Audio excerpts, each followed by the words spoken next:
Yeah. Awesome. Welcome everyone to the first presentation on atheism organised by Godless. Today's presentation is on what is atheism, and I'll start off by welcoming Liz, our current president, to the podium.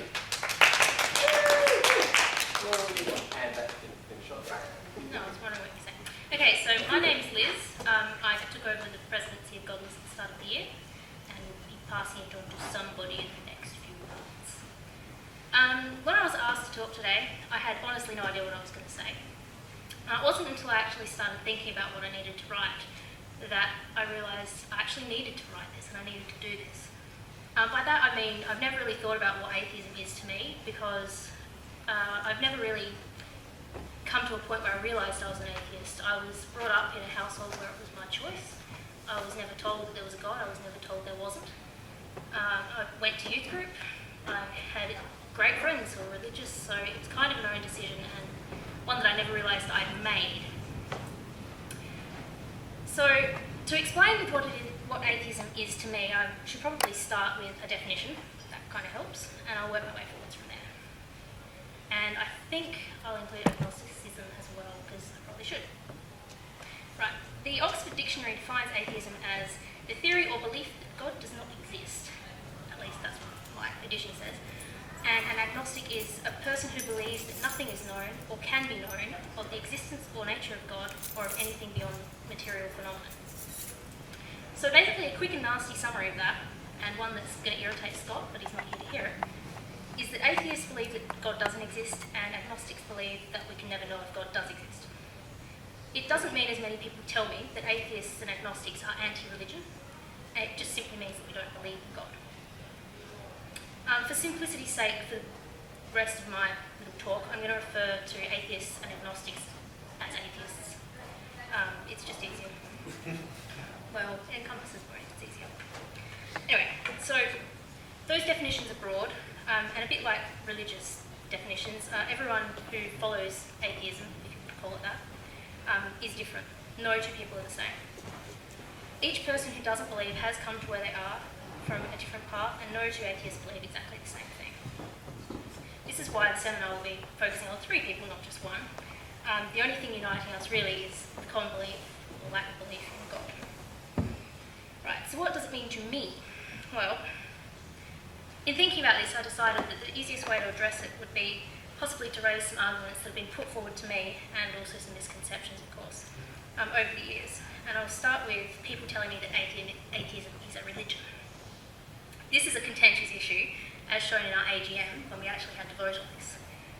Even amongst those who call themselves atheists, there is much debate. And because I'm self-obsessed and this is about me, I'm going to do my own opinion on this and say that it's not. To have a religion, you need to have a belief in deity. The very definition of theism is the belief in the existence of gods or a god, especially a supernaturally revealed and sustaining a person in relation to his creatures. Atheist simply means the opposite of theist, same as asymmetrical means the opposite of symmetrical. In this case, you cannot call atheism a religion, as the fundamental requirement for having a religion is not met. Case closed in my opinion, but if you want to argue that further, you're welcome to join us at the discussion group afterwards. Hand in hand with atheists lacking religion is a lack of a central doctrine, a lack of a basic set of rules, and this leaves each individual free to decide their own right in their own right what is right and what is wrong. As far as I know, no chaos has really ensued from this yet. Most rational people, and because I know we all know there are irrationals, we'll ignore them. Most rational people, whether it be consciously or not, will set their own moral boundaries by examples set and maintained by the society in which they live. For example, I do believe that rape, to use one of the most horrific examples, is wrong. It's not because I've been told so by my God or by people who preach with his messages. Rather, because I was brought up in a society where it is socially unacceptable, and as I grew older, I consolidated this with the simple realisation that I would never wish it upon myself, and as such, would never wish it upon another person either. To treat others how I wish to be treated is the basis of my own personal morals, and it seems to do the trick. I don't think I'm such a bad person, some may disagree, and I'm certainly no worse off for not believing. not an argument exactly, but comments that are made about atheists in general that have recently been put out there is also the perception that atheists have a new faith, and that is science. Now, many atheists do follow science, but not all atheists are scientists. While I heartily agree that many atheists are scientists, in fact, the three of us actually are, Scott isn't though, being an atheist doesn't mean having an undying faith in science. Personally, however, I do believe that the scientific method has a lot of potential to test many unknowns in the universe. However, I acknowledge that we can never know everything. I also realise that I might actually annoy Matt by talking. No, he's not doing science anyway. Okay, I won't annoy Matt. Instead, I'll talk about scientific method. The scientific method is essentially using hypothesis and rigorous testing to test certain concepts. To fulfil a scientific method, the experiment must not only be able to be repeated, but it must be able to be repeated with results that are statistically not significant from one another.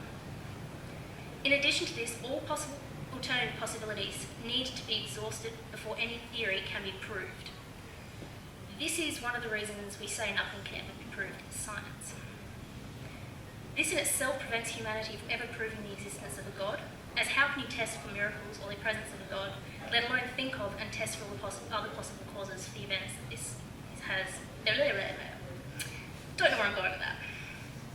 Anyway, in this sense, I would describe myself as an agnostic atheist, one who doesn't believe there is a God, but one who acknowledges that I could very well be wrong about that. I'm not afraid to be wrong, but I don't think I am wrong. One of the consolidating moments in my, if you want to call it, atheism experience came when I got to university. I was doing biology, and I borrowed from the library for one of my assignments a book that was published 150 years ago, and it was the creation of one of the most influential and unfortunately ridiculed men in science, Charles Darwin. The book, of course, was On the Origin of Species by Means of Natural Selection or the Preservation of Favoured Races in the Struggle for Life. Charles Darwin simply pointed out that, although parents and offspring share many traits, they're not identical. This variation allows for the selection of individuals based on their physical condition and provided a mechanism by which species could be seen to change over many years. This theory is, for me, if you'll forgive the expression, a final nail in the coffin for me for the presence of a God.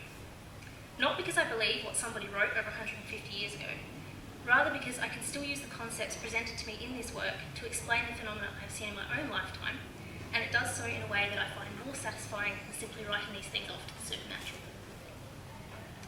It is a common misconception that evolution by natural selection occurs far too slowly to witness, but this is simply not true. You just need to know where to look. There are copious examples scattered throughout the literature from Darwin's famous finches, which are thought to have gone through several significant reductions and then increases in beak size over the past 50 years due to droughts, to decreasing maximum size fish can grow due to commercial and recreational fishermen taking only large individuals. These all demonstrate selection of abnormal forms in the natural environment. But anyway, evolution can and does happen quickly. Artificial selection allows us to test for this. It allows us to test it vigorously.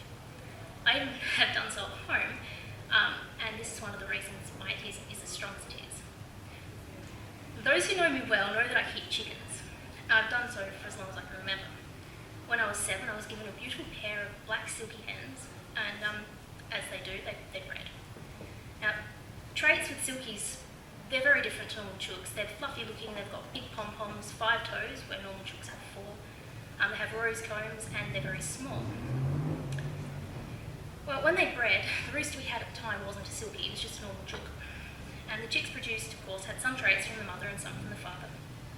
And over successive generations, I decided that I wanted to bantamise my flock, but remove the other traits such as pom-poms and toes, 5 toes. Not all toes, that'd be weird. Anyway, it soon became obvious that some traits are passed on more often than others. For example, the pom-poms and the feathers on the feet are a very strong trait, and most of the chicks will have them, whereas having 5 toes was not.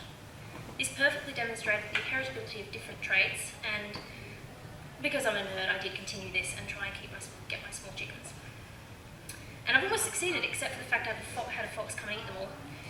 However, it was well on its way to working, and this demonstrated to me perfectly, thank you, James, This demonstrates perfectly to me that if there is a strong enough selection pressure, evolution can occur, and unfortunately for religion in my case, this leaves me with no room for a God.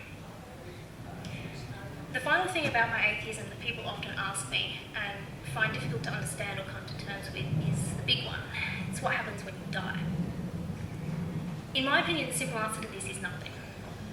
Your body decays, your mind ceases to function, and you simply cease to be. There is, in my opinion, no afterlife. I have no way of knowing whether this is right or wrong and no way of testing it. However, what it does mean is that we should really make the most of what we've got now.